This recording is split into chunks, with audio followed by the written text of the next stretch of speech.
जय सीताराम एसआर आनंद चैनल रे आपण मानक हार्दिक स्वागत करुच्ची आउ नुआ भिडियो सहित ये भिडियोटे हूँ ये प्रकार जो मानक काश कफ लगी रोचे छाड़ूनी तेणु ये माताजी भिडियोटा देखु था ये माताजी को काश बहुत होता काश छाड़ू नाला तेणु ये माताजी को मुझे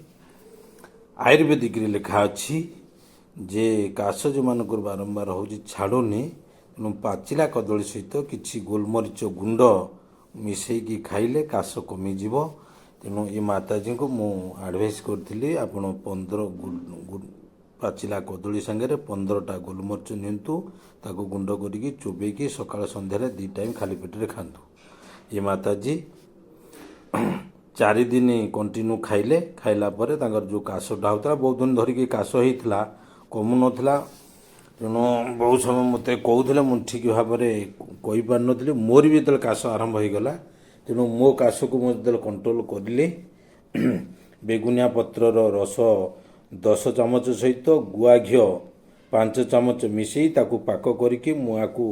4-5 दिन कंटिन्यू खाई तापर मोर काश कमी जाइथिला कि आउ गोटे द्वितीय उपचार लिखा जाइथिला पाचिला कदली सांगे गोलमरीच चुबेकी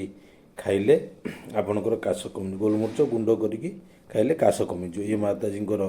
काश कमी जाइए तेणु से खुशी लगिला जाऊ जन को खुशी प्रदान तांकर रोगटा दूर हो गला बहुत दिन काशुले जेणु जहाँ काश हो अनुभव कर केते कष्ट हो